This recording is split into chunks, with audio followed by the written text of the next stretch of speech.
નમસ્કાર, સમાચારો સાથે હું છું જયેશ।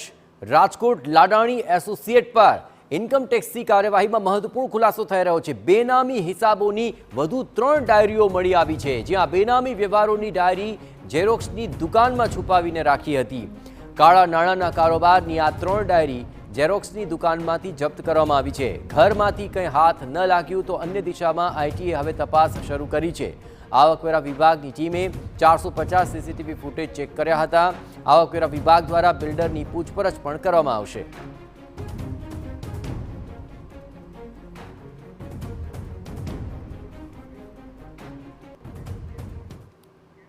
આજ મામલે વધુ વિગતે વાત કરવા માટે જોડાઈ રહ્યા છે ટીવી9 સંવાદદાતા મોહિત ભટ્ટ। મોહિત, આ પહેલા ઓરડીમાંથી દસ્તાવેજો મળ્યા, હવે ઝેરોક્સ દુકાનમાંથી ડાયરી મળી આવી છે। આ ડાયરીમાં કયા મહત્વપૂર્ણ ખુલાસા થઈ શકે છે અને કઈ દિશામાં ચાલી રહી છે તપાસ? મોહિત,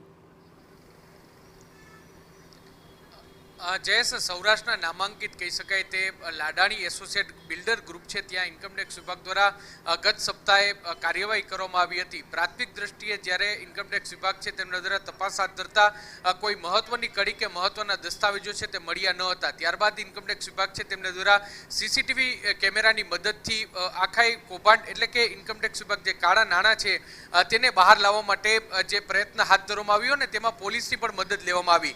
અલગ અલગ 450 જેટલા જે સીસીટીવી કેમેરા છે તે તપાસની જે મહત્વના પુરાવાની ડાયરી છે તે ત્યાં છુપાવવામાં આવી હતી, જેને પણ ઇન્કમટેક્સ વિભાગ છે તેમના દ્વારા કબજે લેવામાં આવી છે અને તે અંગે તપાસ છે તે હાથ ધરવામાં આવી છે।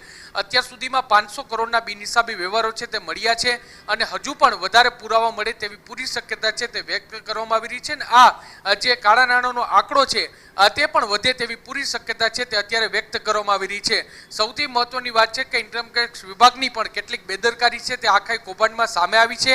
ઇન્કમટેક્સ વિભાગની રેડની જાણ છે તે અગાઉથી થઈ હોવાની માહિતી છે તે મળી રહી છે ને એટલા માટે જ લાડાણી એસોસિએશન ગ્રુપ છે તેમના દ્વારા તેમના જે કિંમતી દસ્તાવેજો છે તે ઇન્કમટેક્સ વિભાગને ગંધ સુદ્ધા પણ ન આવે, તેને કોઈ પ્રકારની શંકા ન જાય તેવી જગ્યા પર તેમના મહત્વના દસ્તાવેજો છે તે છુપાવવામાં આવ્યા હતા। જોકે ઇન્કમટેક્સ વિભાગે આ તમામ બાબતોનો ઘટસ્ફોટ કર્યો છે।